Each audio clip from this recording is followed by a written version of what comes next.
আকাশটা মেঘাচ্ছন্ন, বাইরে গুড়ি গুড়ি বৃষ্টি পড়ছে। ছুটির পর স্কুল ব্যাগটা মাথায় নিয়ে বাড়ির দিকে ছুটছিলাম আমি। আচমকা এক টানে আমার হাত থেকে কেউ স্কুল ব্যাগটা কেড়ে নিলেন। আমি মুখ তুলে সামনে তাকাতেই দেখতে পেলাম মেঘ ভাইয়া দাঁড়িয়ে আছেন। চোখ দুটো রাগে রক্তবর্ণ ধারণ করে। আমি কিছু ভেবে ওঠার আগেই আমার গালে পড়ল এক চড়। আমি গাল হাতে রেখে অসহায় দৃষ্টিতে তাকিয়ে রইলাম তার দিকে। কোনো কথা বললাম না। আমাকে এক ধাক্কায় নিচে ফেলে দিলেন উনি। আমার গালটা শক্ত করে চেপে ধরেন, বললেন, আমার ফোনটা তুই ভেঙেছিস? আমি নিশ্চুপ। আমার কোনো উত্তর না পেয়ে আমার হাতটা টেনে ধরলেন। টানতে টানতে আমাকে বাড়িতে নিয়ে এলেন। ফ্লোরে ছুঁড়ে ফেলে কোমর থেকে বেল্ট খুললেন। মারবার জন্য উঁচু করলেই আমি ফুঁপিয়ে কেঁদে উঠলাম। আমার মুখের ওপর এক গ্লাস পানি ছুঁড়ে মেরে বললেন আমাকে, আমার কোনো জিনিসপত্রে তুই আর হাত দিবি না। কথাটা বলে রুম থেকে চলে যাওয়ার জন্য পা বাড়ালেন উনি। আমি পিছনের দিকে ওনার হাতটা টেনে ধরে বললাম, মেঘ ভাইয়া, মলিকে যে আপনাকে ফোন দেয়। উনি ঘুরে তাকিয়ে আমার গালটা চেপে ধরে বললেন, কোনো অধিকার আছে তোর আমার পার্সোনাল ব্যাপারে কথা বলার?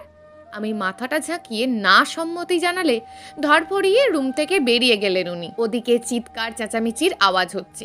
অনেকটা দেরি হয়ে গেছে ভাবতেই বুকের ভিতরটা ধূপ করে উঠল আমার। স্কুল ড্রেসটা চেঞ্জ করে ছুটে রান্নাঘরে এলাম আমি। দেখলাম কাকিমা আবোল তাবোল বকছেন আর শব্দ করে থালা বাসন আছড়ে ফেলে মারছেন। আমি কাঁপা কাঁপা গলায় কণ্ঠস্বরে আস্তে করে বললাম তাকে, কাকিমা, আমি এসেছি, করে দিই। কাকিমা আমার হাতটা মুচড়ে ধরলেন। আমাকে উল্টে ঘুরিয়ে পিঠে ধাক্কা দিয়ে বলেন, নবাবের বেটি হয়েছ না? বাবা মা মারা গেছে, এত এত সম্পত্তির মালিক তুমি, গোটা রাজ্যের কাজ করে আসলে, লেখাপড়াও করবে, ঘরের কাজ করার কি আর তোমার সময় আছে? কথাগুলো গম্ভীর গলায় বলে আমাকে ছেড়ে দিলেন। আমি নিশ্চুপ হয়ে রইলাম, কোনো কথা বললাম না। আমার টলমল দু চোখের পাতা বন্ধ করে একটা দীর্ঘশ্বাস ফেলে চোখ খুলে ফেললাম। সামনে তাকিয়ে বাহিরের দিকে চোখ যেতেই দেখতে পেলাম মেঘ ভাইয়া দাঁড়িয়ে আছে। ভেবেছিলাম উনি কিছু বলবেন, কিন্তু ওনাকে দেখে মনে হলো কিছু দেখেও দেখতে পেলেন না উনি। আমাকে রান্নাঘরের সব কাজ বুঝিয়ে দিয়ে চলে গেলেন কাকিমা। আমার পরিচয়টা দিয়েনি। আমি মায়া, যৌথ পরিবারে বড় হয়ে ওঠা আমার। বাবা মায়ের একমাত্র সন্তান ছিলাম আমি। ছোটবেলা থেকে অনেক আদর পেয়েছি। যখন যা চেয়েছি তখন তাই পেয়েছি। সবকিছু হাতের মুঠোয় ছিল আমার। আজ থেকে 1 মাস আগে বাবা মা এক সড়ক দুর্ঘটনায় মারা গেলেন। তারপর থেকে শুরু হলো কাকিমার স্বভাবের এমন বদল। মেঘ ভাইয়া মানুষটা খারাপ না, বড্ড ভালোবাসে আমায়। বাবার ইচ্ছে ছিল তার বন্ধুর ছেলের সাথে বিয়ে দেবে আমার। আমি যেদিন কথাটা জানতে পারলাম সেদিনই বাবা মা চলে গেলেন না ফেরার দেশে। সেদিন আমি নিজেকে নিজে কথা দিয়েছিলাম বাবার ইচ্ছেটা পূরণ হবে। এটা শুনে মেঘ ভাইয়া অনেক বকেছিলেন আমায়। ভেবেছিলেন হয়তো মজা করছি আমি। কিন্তু যেদিন তার কোনো বাধা না মেনে আমি আবিরের সাথে দেখা করতে গেলাম, আবিরের পাঠানো শাড়িটা পরে চোখে কাজল দিয়ে ভারী সাজে দেখা করলাম, সেদিন থেকে উনি আমায় যখন যেভাবে পারে অপমান করে। ওনার কাছে আমি এখন ছলনাময়ী, এমনকি দুশ্চরিত্রা। অথচ একটা সময় আমাদের সম্পর্ক ছিল খুনসুটিময়। কখন যে রাগ ঝগড়ার মাঝে ভালোবাসাটা চলে এলো বুঝতেই পারলাম না। আমাকে শাপলা ফুল দিয়ে প্রপোজ করেছিলেন উনি। প্রচণ্ড রেগেছিলাম আমি ওনার ওপর। মাথার সব চুল ছিঁড়তে মন যাচ্ছিল আমার। প্রথমবার অফিসে জয়েন করে সবার জন্য কিছু না কিছু এনেছিলেন, শুধু আমি ছাড়া। আমি রাগে টকবক ছিলাম। সারাদিন কথা বলিনি ওনার সাথে। মাঝরাতে ভয়ঙ্কর শব্দ পেয়ে লাফিয়ে ঘুম থেকে উঠে বসলেই দেখতে পেলাম বাড়ির সকলে মিলে একসাথে দাঁড়িয়ে আছে আমার সামনে। জন্মদিনের উইশ করছিল সবাই আমায়। উনি দূরে দাঁড়িয়েছিলেন, সেটা দেখে আমার আরও ভীষণ রাগ হচ্ছিল। পরের দিন যখন স্কুল থেকে বাড়িতে ফিরছিলাম, আচমকা কোথা থেকে এসে আমাকে টেনে ওনার গাড়িতে ওঠালেন। আমাকে নিয়ে আসলেন বাইপাস রোডের একটা প্রাকৃতিক মনোমুগ্ধকর পরিবেশে। গাড়ির ওপরে উঠিয়ে আমায় কাঁধে মাথা রেখে বসেছিলেন উনি। আমার রাগ এখনও ভেঙেছে কিনা জানতে চাচ্ছিলেন। দূর থেকে দেখা যাচ্ছিল একটা মস্ত বড় পুকুর। ওনাকে হাত উঁচিয়ে দেখিয়ে আহ্লাদি স্বরে বলেছিলাম, শাপলা ফুল লাগবে আমার, এনে দিন, তাহলে রাগ ভাঙবে। কাঁধ থেকে মাথা উঠিয়ে আমার মুখের দিকে তাকিয়েছিলেন উনি। কিছুক্ষণ চুপ থেকে ছুটে গিয়ে পুকুরে দিলেন এক ঝাঁপ। আমি হাঁ করে তাকিয়েছিলাম। শাপলা হাতে পুকুর থেকে উঠে কাদামাখা পায়ের গোড়ালি ধুয়েছিলেন উনি। আমি এগিয়ে গিয়ে পিছন থেকে খুশিতে জড়িয়ে ধরে বললাম, ওনাকে, সত্যিই কি আপনি এটা করলেন? উনি আমাকে টেনে নিজের সামনে এনে ভুরু কুঁচকে ঠোঁট উল্টিয়ে কোমরে ডান হাত রেখে আমার দিকে তাকিয়ে রইলেন। আমাকে অবাক করে দিয়ে হাঁটু গেড়ে বসে পড়লেন। মুঠোবন্দি শাপলা ফুল আমার দিকে এগিয়ে দিয়ে বললেন, তুই কি আমায় ভালোবাসবি? আমি কিছু না বলে অবাক দৃষ্টিতে তাকিয়ে রইলাম ওনার দিকে। উনি শার্টের পকেট থেকে একটা কাগজে মোড়ানো আংটি বের করলেন। আমি ওনার হাত থেকে ফুল নিতেই উনি মুচকি হেসে আমার হাতটা টেনে ধরলেন। আমার কপালে ওনার কপাল ঠেকিয়ে আদুরে গলায় বললেন, বড্ড ভালোবাসি রে তোকে। তুই কি আমার বউ হবি? আমাকে ভালোবাসবি? আমার জন্য নীলপরি সাজবি? আরে উত্তর দে না, কতক্ষণ ভেজা শরীরে দাঁড়িয়ে আছি, সর্দি জ্বর হবে তো আমার।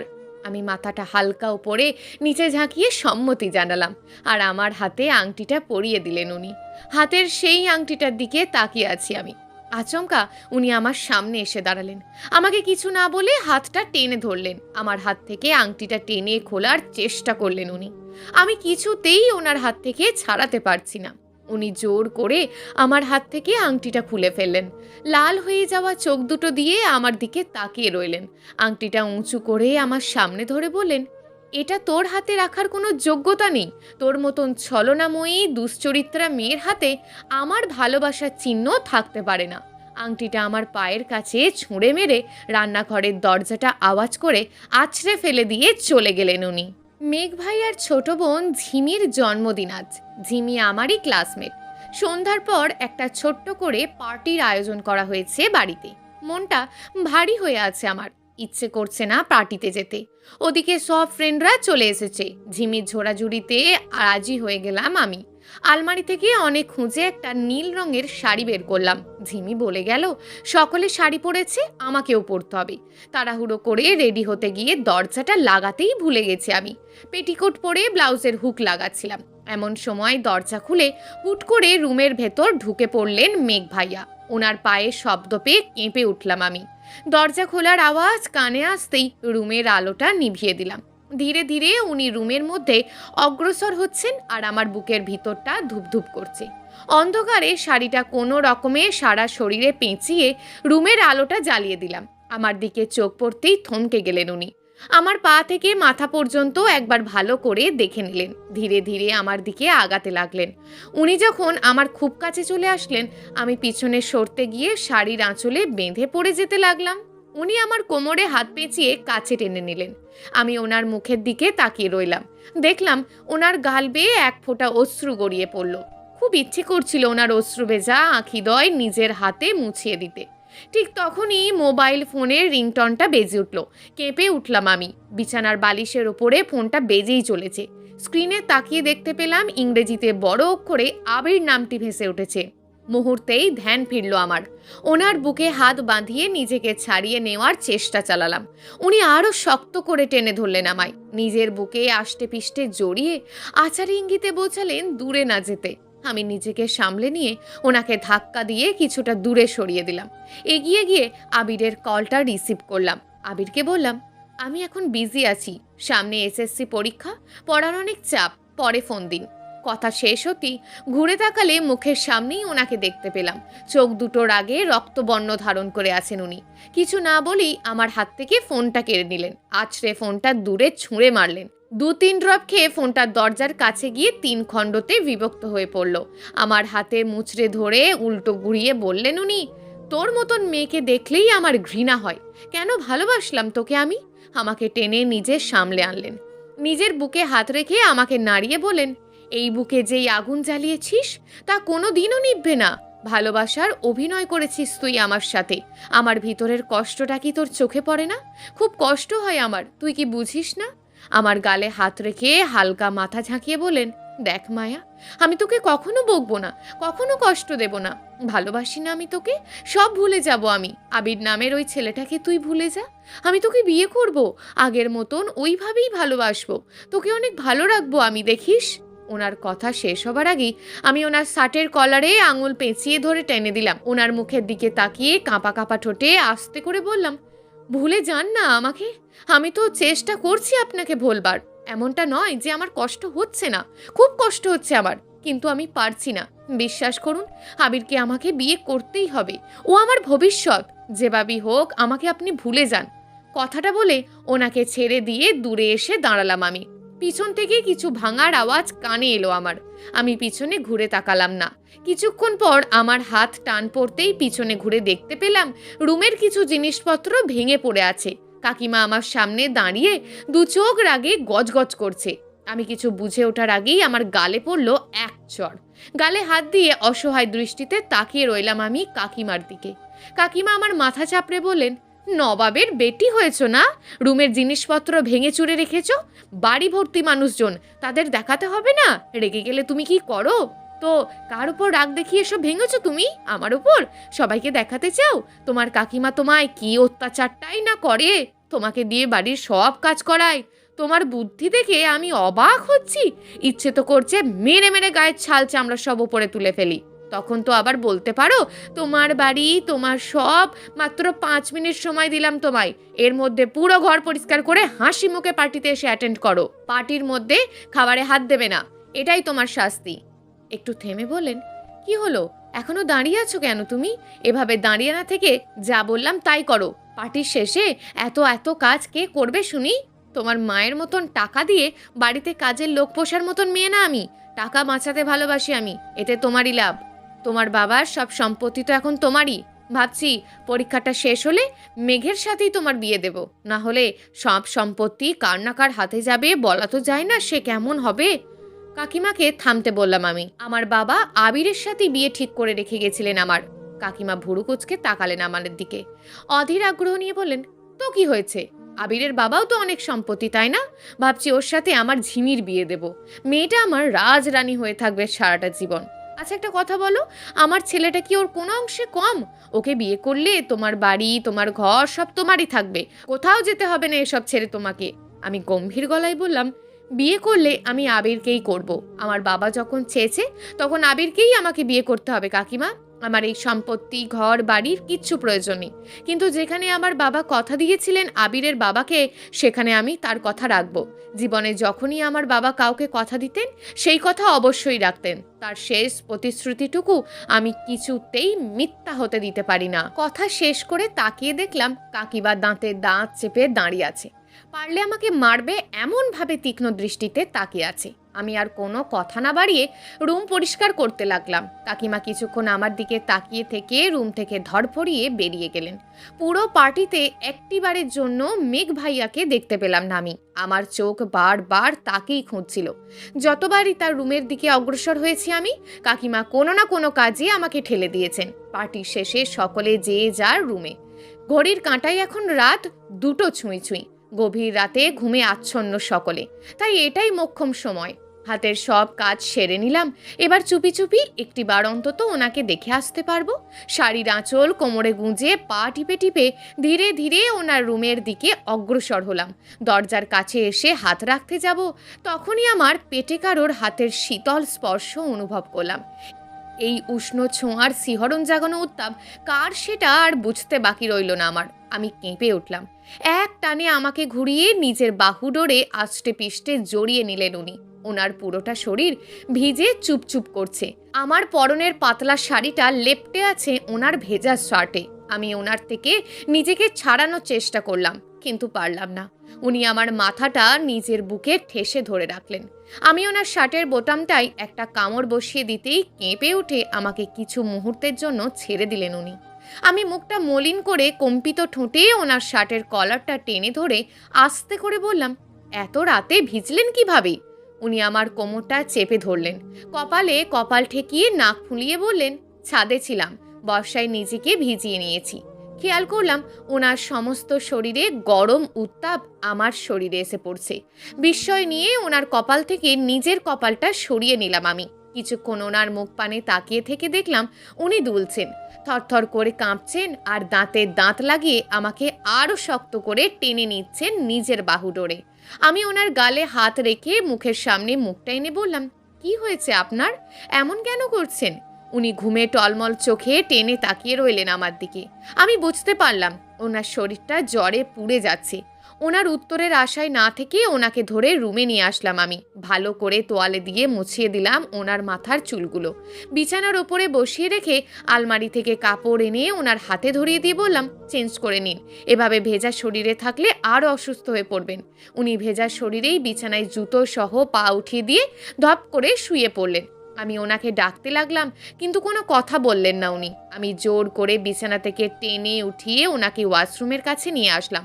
ওনার হাতে কাপড় ধরিয়ে দিয়ে ঠেলে ওয়াশরুমে ঢুকিয়ে দিলাম। দরজাটা বাইরে থেকে লাগিয়ে দিয়ে বললাম, ভেজা কাপড় চেঞ্জ করে নিন, নইলে দরজা খুলবো না। প্রায় 10 মিনিট পর ওয়াশরুমের দরজা ভিতর থেকে নক করলেন উনি। আমি দরজা খুলতেই উনি ঢলে পড়লেন গায়ে। আমি ধরে নিলাম, ওনাকে এনে জুতো খুলে শুইয়ে দিলাম বিছানায়। থার্মোমিটারে জ্বর মেপে দেখলাম 103 ডিগ্রি। ওয়াশরুম থেকে পানি এনে পলিথিনের ওপরে শুইয়ে দিয়ে মাথায় পানি ঢালতে লাগলাম কিছুক্ষণ। উনি ঘুমিয়ে পড়লে সকালের দিকে চুপি চুপি রুম থেকে বেরিয়ে গেলাম আমি। সকাল 8টা। যেখানে বসছি ঘুম আসছে। খাবার টেবিলে বসেও ঘুমিয়ে পড়েছিলাম। ঝিমি এসে ডেকে তুললো আমায়। কোনো রকম ড্রেসটা চেঞ্জ করে স্কুলের উদ্দেশ্যে রওনা হলাম ঝিমির সাথে আমি। সারাটা রাস্তায় ঝিমির বকবকানি শুনতে হয়েছে আমার। কালকের পার্টিতে কে কি গিফট করলো সেই সব বলছে ঝিমি। স্কুল গেটের সামনে আসতেই একদম থমকে রইলাম। কিছুটা দূরেই গাড়িতে ঠেস দিয়ে দাঁড়িয়ে আছে আবির। আবিরকে দেখে ঝিমি কথা বলতে বলতে থেমে গেল। মুখ টিপে হেসে উঠে চলে গেল সে। আর আবির আমার দিকেই আসছে। আমি ভাবতে লাগলাম, আগে কখনো তো আবির এভাবে না বলে আমার সাথে দেখা করতে আসেনি, তাহলে আজ কেন? আমার ভাবনার ছেদ ঘটিয়ে আবির আমার সামনে এসে দাঁড়ালেন। হুট করে আমার কাঁধে হাত দিয়ে বললেন, কাল রাতে তোমাকে কতবার ফোন দিয়েছি জানো? আমার বুঝি চিন্তা হয় না? সেই যে কলটা কেটে দিলে তারপর থেকে তোমার ফোনটা বন্ধ পাচ্ছি। কি হয়েছে তোমার? মন খারাপ? ফোনটা অফ করে কেন রেখেছো? কষ্ট হয় না আমার? আবিরের এতগুলো প্রশ্নের উত্তর একসাথে দেওয়ার আমার পক্ষে সম্ভব নয়। আমি নিজের কাঁধ থেকে আবিরের হাতটা নামিয়ে দিলাম। মাথাটা নিচু করে আস্তে করে বললাম, ফোনটা ভেঙে ফেলেছি। কথাটা শুনে আবির আমার থুতনি ধরে মুখটা উঁচু করলেন। আমার দিকে ভুরু কুঁচকে তাকিয়ে বললেন, কেন? কারোর উপর রেগেছিলে নাকি?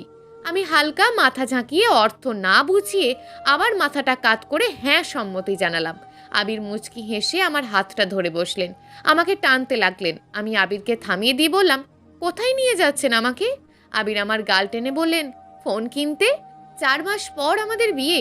এতগুলো দিন তোমার সাথে কথা না বলে কিভাবে থাকবো আমি? তুমি জানো, কাল সারাটা রাত জেগেছিলাম আমি। ভেবেছিলাম কিছু হয়েছে হয়তো তোমার, নয়তো তুমি আমার ফোন কেন তুলবে না? আমি আবিরের থেকে হাতটা ছাড়িয়ে নিয়ে বললাম, যখন বিয়ে হবে তখন দিন। বিয়ের আগে এভাবে আমি আপনার থেকে কিছু নিতে পারবো না। উফ, তাহলে কথা কিভাবে বলবো? আমি একটা কিনে নেব, এখন আপনি যান। আবির কিছু একটা ভেবে বললেন, চলে যাব? সত্যিই চলে যাব? সারা রাত জেগে থেকে এখন তোমার সাথে দেখা হলো। তোমার মনে কি হয় না এখন আমাদের একটু সময় কাটানো উচিত? কিছুদিন পরই তো বিয়ে, তখন না হয় সময় কাটাবেন, এখন যান। ওনাকে কথাটা বলতেই ঘন্টা বেজে উঠল। আমি উল্টো ঘুরে ছুটতে লাগলাম। স্কুল গেটের মধ্যে ঢুকে একটা দীর্ঘশ্বাস ফেলে ক্লাসরুমে গেলাম। আর আবির গাড়িতে উঠে চলে গেলেন। ওদিকে মেঘ ভাইয়া ঘুম ভাঙলে উঠে বসে কাল রাতের কথা ভাবছেন। আমাকে মনে পড়তেই ঠোঁটের কোণে হাসি ফুটে উঠল ওনার। কাকিমা ঘর ঝাড়ু দিতে এসে ওনার সামনে বলে উঠলেন, আচ্ছা মেঘ, মায়াকে তোর কেমন লাগে? ভাবছি ওকে তোর সাথে বিয়ে দেব। কথাটা শুনেই চমকে উঠলেন উনি। বিছানা থেকে নেমে কাকিমার সামনে এসে দাঁড়িয়ে বলেন, এসব কি বলছো মা? ঠিকই বলছি, মায়ার সাথে আমার গতকাল রাতে কথা হয়েছে। মেঘ ভাইয়া খুব আগ্রহ নিয়ে জিজ্ঞেস করলেন, মায়া কি বলেছে? আর আবির? সেটা নিয়ে তোকে ভাবতে হবে না। আবিরের জন্য আমাদের ঝিমি আছে তো। রাজরানী হয়ে থাকবে আবিরকে বিয়ে করলে ঝিমি। কথাটা শুনে উনি অনেক খুশি হয়ে গেলেন। মেঘের মনটা আজ ভীষণ ভালো। কি করবে তা নিজেও জানে না। এদিকে খুব বৃষ্টি বর্ষণ হচ্ছে। আকাশে দমকালো মেঘে ঢেকে আছে পুরো পৃথিবীটা। যেদিকে তাকাচ্ছি শুধুই আবছা আলোয় অন্ধকার দেখতে পাচ্ছি। স্কুল ছুটি হয়ে গেছে। স্কুলের বারান্দায় দাঁড়িয়ে অপেক্ষা করছি আমি আর জিমি। ভাবছি কখন বৃষ্টি থামবে। এমন সময় খেয়াল করলাম দূর থেকে পরিচিত কেউ ছুটে আসছে আমাদের দিকে, যার এক হাতে একটা ছাতা আর অন্য হাতের ছাতাটা মাথার উপরে ধরে আছেন। মানুষটার সামনে এসে দাঁড়িয়ে ছাতা তুলে মুখ উঁচু করলেন। তখন দেখতে পেলাম ওনার মুখটা। ঝিমির হাতে একটা ছাতা ধরিয়ে দিয়ে বলেন, গাড়িতে গিয়ে বসতে। ব্যাস, ঝিমিকে আর পাইকে। ছাতা খুলে গাড়ির দিকে এগোতে লাগলো সে। পিছন থেকে যে ওকে ডাকবো আমি, তারও কোনো উপায় নেই। উনি আমার মুখটা চেপে ধরে আছেন। খানিকটা দূরে ঝিমি চলে গেলে মুখটা ছাড়লেন আমার। আমি জোরে জোরে কয়েক সেকেন্ড শ্বাস নিয়ে নিলাম। তাকিয়ে দেখলাম অন্ধকারে মিলিয়ে গেছে ঝিমি। আবছা আলোয় নাক ফুলিয়ে তাকিয়ে আছি ওনার মুখের দিকে আমি। উনি এক হাতে ছাতা মেলে অন্য হাতে হুট করে আমার কোমরটা চেপে ধরলেন। নিজের কোমরে আচমকা ওনার হাত পড়ায় কেঁপে উঠলাম আমি। অহেতুক চেষ্টা করলাম হাত ছাড়াবার, কিন্তু পারলাম না। উনি আমায় দিলেন এক ধমক। আমি কেঁপে উঠলে ছাতাটা ফেলে দিয়ে কোলে তুলে নিলেন আমায়। চোখ রাঙিয়ে বললেন, ইচ্ছে তো করছে এভাবেই তোকে নিয়ে যাই, কিন্তু ভিজলে যে তুই অসুস্থ হয়ে পড়বি। কথাটা শুনে ওনার মুখের দিক থেকে অন্যদিকে মুখটা ঘুরিয়ে নিলাম আমি। বুঝতে চেষ্টা করলাম হঠাৎ কি হয়েছে ওনার। এরই মধ্যে উনি আমার কপালে ঠোঁটের আলতো পরশ ছুঁয়ে দিলেন। আমাকে কেঁপে উঠতে দেখে মুচকি হেসে নামালেন নিজের কোল থেকে। ছাতা উঠিয়ে আমাকে কাছে টেনে নিয়ে বললেন, চল এবার। আমি সরে আসলাম ওনাকে ঠেলে কিছুটা দূরে। ওনার মুখের দিকে না তাকিয়েই বললাম আমি, এইভাবে যাওয়া যায় না, আপনি বরং আর একটা ছাতা নিয়ে আসুন। উনি ভুরু কুচকে তাকালেন আমার দিকে, নাক ফুলিয়ে বললেন, আর একটা ছাতার কি দরকার? তুই আসবি নাকি তোকে উঠিয়ে নিয়ে যাব আমি? আমি কিছু বললাম না, দাঁত দিয়ে হাতের নখ কামড়ে দাঁড়িয়ে রইলাম। কিছু একটা ভেবে ঝট করে বলে উঠলাম, এমন বর্ষণে দুজন একসাথে গেলে একটা ছাতায় অর্ধেক অর্ধেক ভিজে যাব আমরা। জানেনই তো আমি একটু ভিজলেই সর্দি জ্বর হয়। তাই বলছিলাম আপনি গিয়ে গাড়ি থেকে ঝিমির ছাতাটা নিয়ে আসুন, নয়তো আমি গিয়ে ছাতাটা নিয়ে আসি। উনি কিছুক্ষণ নিশ্চুপ থেকে মুখটা মলিন করে বললেন, ঠিক আছে আমি যাচ্ছি। কথাটা বলি এক ছুটে চলে গেলেন গাড়ির কাছে। ওনার গাড়ির সামনে আর একটা গাড়ি এসে দাঁড়ালো দেখতে পেলাম।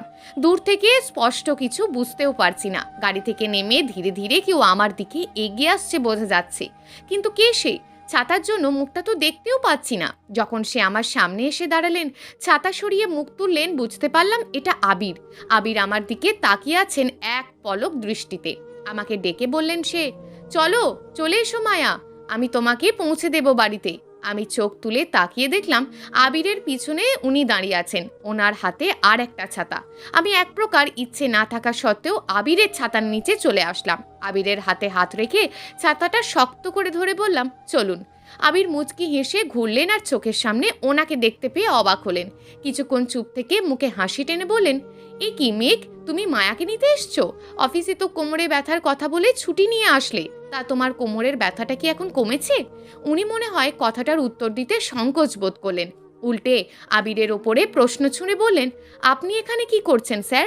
আবির কিছু না ভেবেই আমার কাঁধে হাত রাখলেন, হেসে বললেন, মায়াকে নিতে এসছি আমি। কিছুদিন পরেই তো আমাদের বিয়ে, ওর পছন্দ অপছন্দ সব কিছুই তো জানতে হবে আমাকে, তাই না? ভাবছি প্রতিদিন ওকেই নিতে আসবো, সেই সুযোগে ওর সাথে একটু সময়ও কাটানো যাবে। আবির কথা বলছে আর ওনার চোখ দুটো লাল হয়ে আসছে। উনি কিছু বলতে যাবেন আবিরকে, তার আগেই আমি আবিরের হাত টেনে ধরে বললাম, ভিজে যাচ্ছি, চলুন। ঘন্টা দুয়েক পরে বাড়িতে ফিরলাম আমি। আবিরের সাথে না চাইতেও কিছুটা সময় কাটিয়েছি। আমার পছন্দ অপছন্দ সব কিছুই আবিরকে বলেছি। আবিরের থেকেও শুনেছি, যদিও দূরে কোথাও যাওয়া হয়নি আমাদের, তবে গাড়িতে বসেই কোনো এক পছন্দের জায়গায় দুজন দুজনের ভালো লাগা খারাপ লাগার খবর নিয়েছি। জানি আবিরকে ভালোবাসতে পারবো না, তবুও বিয়ে যে ওকেই করতে হবে আমাকে। ভালোবাসলে যে তার সাথে থাকতে হবে তা তো নয়, তবে চেষ্টা করতে হবে সবটা মানিয়ে নেওয়ার। বাড়িতে ফিরে যখন আমি রুমে ঢুকতে গেলাম, কাকিমার চিৎকার চেঁচামেচির আওয়াজ এলো আমার কানে। কাকিমা চিৎকার করতে করতে বললেন, আবিরের সাথে মায়ার বিয়ে হবে না, কিছুতেই হতে দেব না আমি। কণ্ঠটা মেঘের রুম থেকেই আসছে। আমি একটু এগিয়ে গিয়ে রুমের দরজার কাছে দাঁড়িয়ে দেখতে পেলাম উনি ফ্লোরে বসে আছেন কাকিমার দিকে তাকিয়ে। কাকিমা আর কিছু বলার আগেই উনি উঠে দাঁড়ালেন। কাকিমাকে ধরে ঝাঁকিয়ে বলেন, মিথ্যা কেন বলছিলে আমাকে মা? কাকিমা এক ঝটকায় ওনার হাত ছাড়িয়ে নিয়ে বলেন, কোনো মিথ্যা বলিনি, মায়ার সাথে আমি তোরই বিয়ে দেবো দেখিস। একটা কথা বল, তুই কি মায়াকে বিয়ে করতে চাস না? এত এত সম্পত্তি, বুঝতে পারছিস সব হাতছাড়া হয়ে যাবে অন্য কোথাও বিয়ে হলে। ও, শুধু সম্পত্তির জন্য তুমি মায়াকে আমার সাথে বিয়ে দিতে চাও? হ্যাঁ তো, তুই তো আর কাউকে ভালোবাসিস না, তাহলে এত অসুবিধা কিসের মায়াকে বিয়ে করতে? উনি হেসে উঠলেন, হাসতে হাসতে থেমে গিয়ে বললেন, বাসি মা, একজনকে বাসি। আর চোখে আমাকে দরজার কাছে দাঁড়িয়ে থাকতে দেখে ডাকলেন উনি। আমি ভিতরে আসতেই আমার মাথায় হাত রেখে বলে উঠলেন, আমি একজনকে ভালোবাসি, আর তার নাম মলি। আমার অফিসে একসাথে কাজ করি আমরা। বিয়ে করলে আমি আমার ভালোবাসাকেই করব, ঠিক যেমন মায়া তার ভালোবাসা আবিরকে বিয়ে করবে।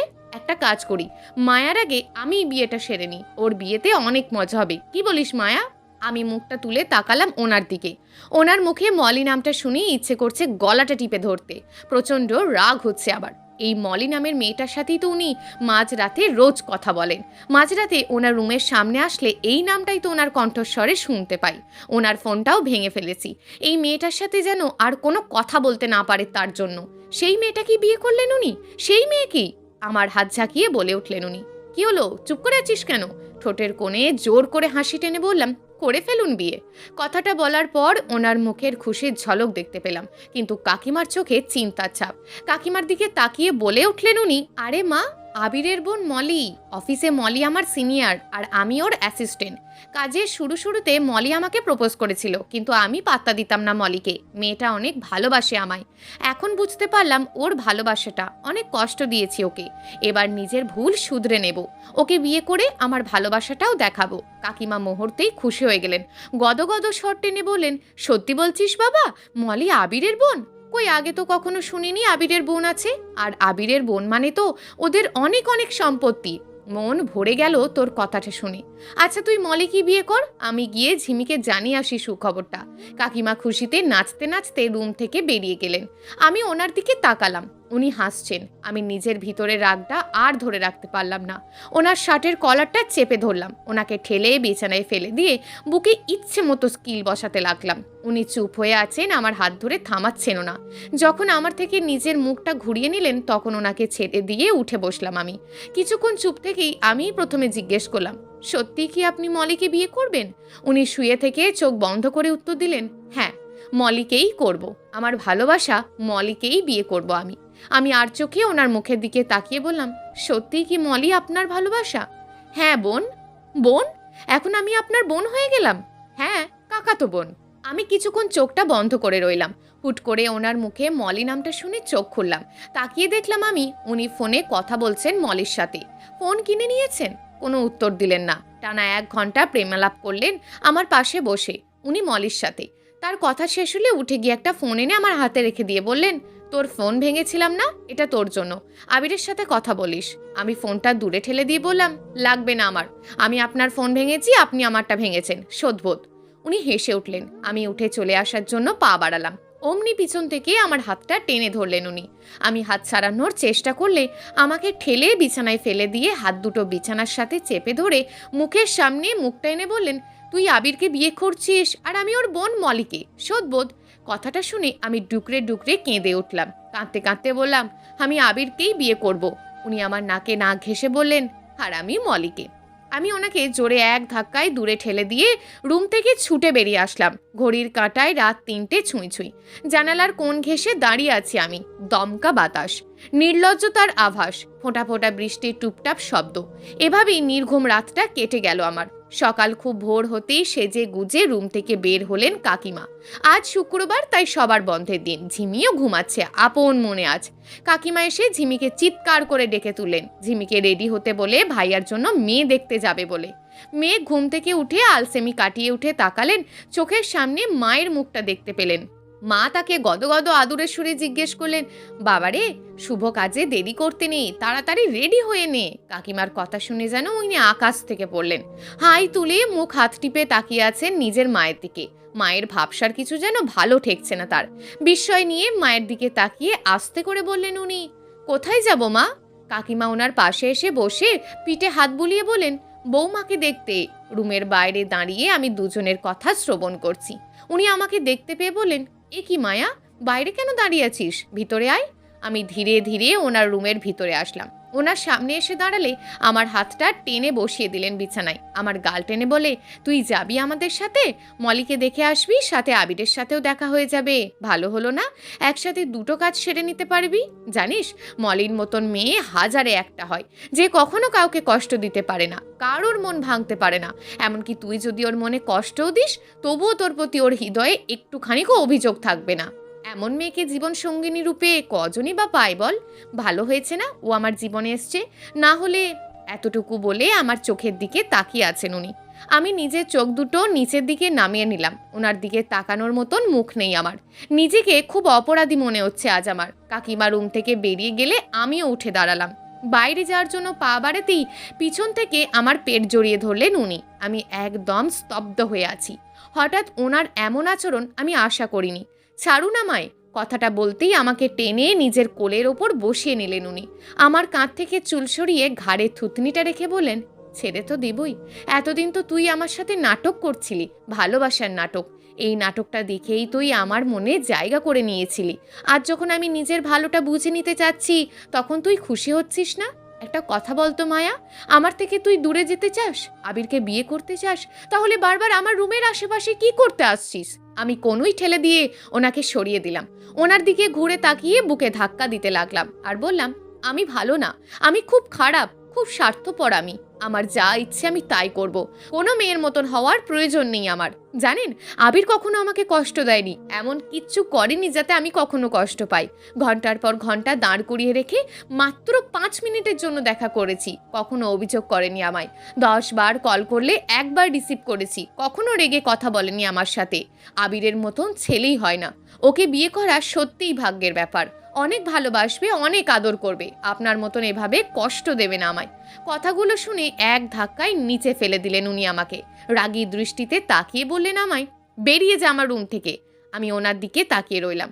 উনি ধমকানো স্বরে আবারও বললেন, কথা কানে যায় না তোর? উঠে এসে আমাকে তুলে রুম থেকে বের করে দিলেন। দরজার কাছে এনে ধাক্কা দেওয়ার পর বললেন, যতদিন না মলির সাথে আমার বিয়েটা হচ্ছে, তুই আমার আশেপাশেও আসবি না, দেখতে চাই না আমি তোর মুখ।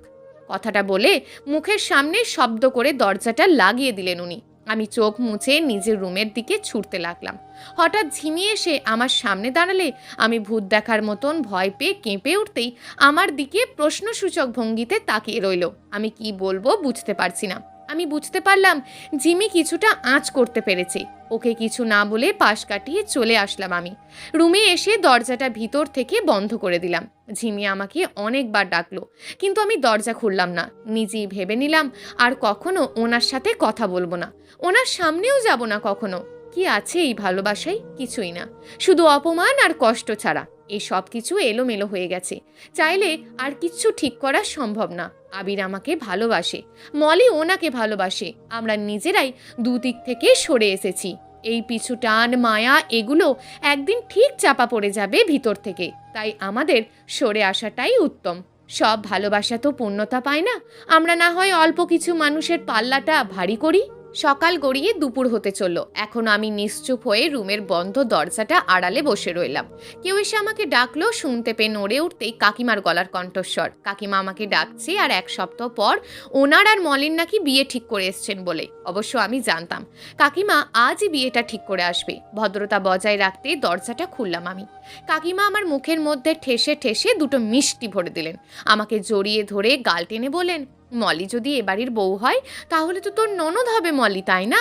আচ্ছা মা, কখনো বলিস না ওর বাড়িতে গিয়ে আমার দুর্নাম। বুঝতেই তো পারছিস, শাশুড়ি বলে কথা, আমার মান সম্মান থাকবে না, ছোট হয়ে যাব ওদের কাছে আমি। কথাটা বলে আমার কপালে চুমু দিয়ে মিষ্টির প্যাকেটটা আমার হাতের ওপর রেখে যত ইচ্ছে তত মিষ্টি খেতে বলে চলে গেলেন কাকিমা। আমি 2 মিনিট হাঁ হয়ে তাকিয়ে আছি কাকিমার এমন ব্যবহারে, এত পরিবর্তন দেখে। তার চেয়েও বেশি ভালো লাগছে মা বাবা চলে যাওয়ার পর আজ প্রথমবার কাকিমা আমার হাতে এত আদুরে গলায় কথা বললেন। খুশিতে আমার 2 চোখের পানি বাঁধ মানল না।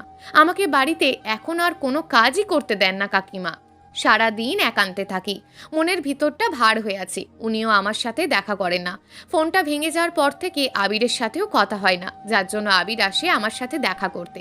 কেন জানি আবিরকে মন খুলে কিছু বলতে পারি না আমি। আবির একা একাই কথা বলে, আমি শুধু শুনি। ধীরে ধীরে বিয়ের দিন যত আগাচ্ছে ততই যেন বেশি ভেঙে পড়ছি আমি। আবির আমার সাথে কথা বললে বুঝতে পারতো, কিন্তু সমস্যাটা খুঁজে পেত না। আমি নিজেই আবিরকে বললাম সাহস করে কথাটা, আবির, মলি আপনার ছোট বোন না?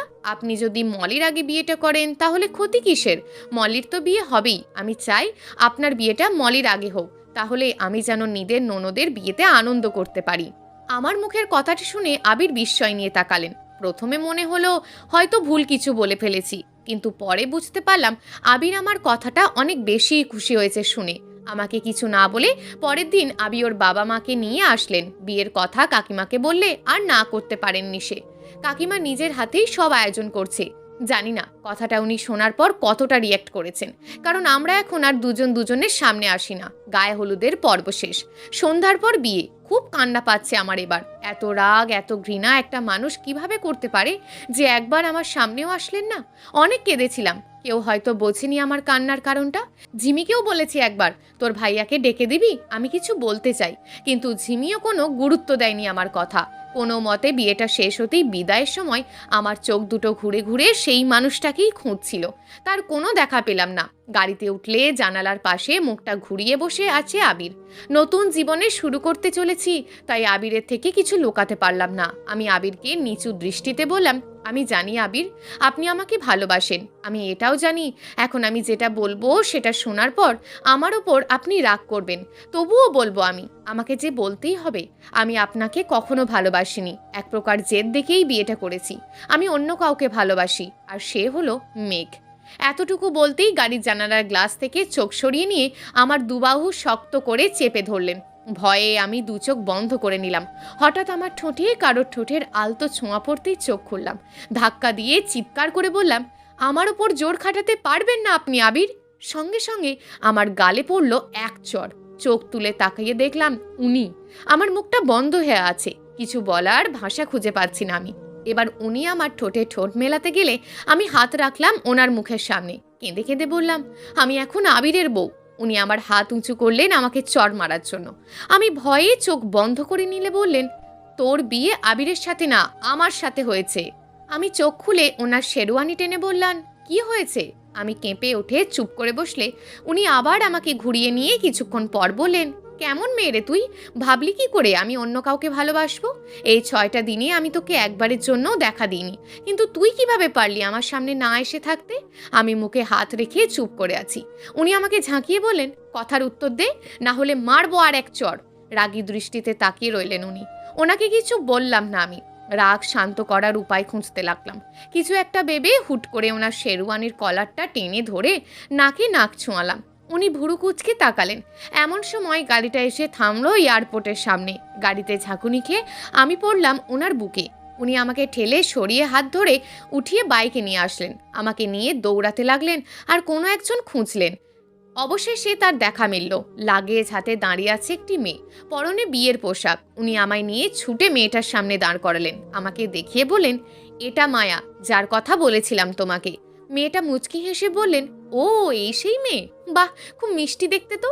আমি অবাক চোখে তাকিয়ে রইলাম মেয়েটার দিকে। মেয়েটা আমাকে জড়িয়ে ধরে কানের কাছে ফিসফিসিয়ে বললেন, আমি মলি, আবিরের কাজিন বউও বলতে পারো। পিছন থেকে আবির এসে দাঁড়িয়ে মেয়েটাকে ডাকছে। আবিরকে দেখে আমি চিন্তায় পড়ে গেলাম। আবির এগিয়ে এসে আমার সামনে দাঁড়িয়ে বলেন, কি খুশি হয়েছে তো? এটা সত্যি যে আমি তোমাকে ভালোবাসি, কিন্তু তোমার খুশির থেকে বেশি না। সেদিন তোমার কাকিমা যখন ঝিমি আর আবিরের মলিকে দেখতে আসে, তখন ঝিমি আমাকে আলাদাভাবে ডেকে তোমাদের সম্পর্কটার কথা বলে, আর মলি বলে ও আমাকে ভালোবাসে। আমার খুশির জন্য কখনো বলেনি। তোমার মতন মলিরও বাবা মা নেই, আমাদের সাথেই বড় হয়েছে। শুধু আমাকে ভালো রাখবে বলে তোমার আমার বিয়েতে খুশি হবার অভিনয় করত। কখনো আমাকে বুঝতে দেয়নি। যেদিনও জানতে পারলো মেঘের সাথে তোমার ভালোবাসার কথা, সেদিনও চিন্তা করলো আমার ভালোবাসার চেয়ে দুজন ভালোবাসার মানুষকে এক করাটা বেশি প্রয়োজন। তাই মেঘকে এই প্ল্যানটা দেয় মলি। মেঘ অফিসে মলির অ্যাসিস্ট্যান্ট ছিল, খুব ভালো বন্ধুও ছিল বলতে পারো। সেই প্রেক্ষিতে দুজন দুজনের মনের কথা শেয়ার করত। আমি সবটা শুনে ভেবে দেখলাম আমারও কিছু করা উচিত। তাই তোমার কাকিমাকে বোঝালাম আর আমাদের প্ল্যানে সামিল করলাম। এখন বুঝি জানো, কাউকে ভালোবাসা থেকে ভালোবাসা পাওয়াটা অনেক বড় ব্যাপার, সেটা সবাই পায় না। তোমাকে পেলে হয়তো ভালোবাসাটা পেতাম না, তবে মলিকে পেয়ে ভালোবাসাটা পেয়েছি। এই তো, আর কি লাগে? আমি কিছুক্ষণ নীরব থেকে আবিরের কাছে জানতে চাইলাম, আপনারা দুজন কোথায় যাচ্ছেন? আজই তো বিয়ে করলেন। আবির মুচকি হেসে বললেন আমায়, দুজন না, 4জন। আমরা 4জন হানিমুনে যাচ্ছি। আজ বিয়ের ছুটি গেল, কিছুদিন পর হানিমুনের ছুটি হবে। এভাবে চললে অফিসের কাজের ক্ষতি হবে। তাই ভাবলাম এক ছুটিতেই সবটা করে নি, তারপর বাড়ি ফেরে রিল্যাক্সে কাজ করা যাবে। কি বলো মেঘ? উনি মুচকি হেসে হ্যাঁ বলে আমাকে কোলে তুলে নিলেন, আর আবির মলিকে। প্রিয় দর্শক, যদি আজকের গল্পটি আপনাদের ভালো লেগে থাকে তাহলে ভিডিওটিতে অবশ্যই একটি লাইক করে আপনার মূল্যবান একটি কমেন্ট করুন। আর হ্যাঁ, চ্যানেলটিকে যদি সাবস্ক্রাইব করে না রাখেন তাহলে চ্যানেলটিকে অবশ্যই সাবস্ক্রাইব করে আমাদের পাশে থাকুন। দেখা হবে আগামীকালের নতুন এবং আকর্ষণীয় গল্প নিয়ে। ধন্যবাদ।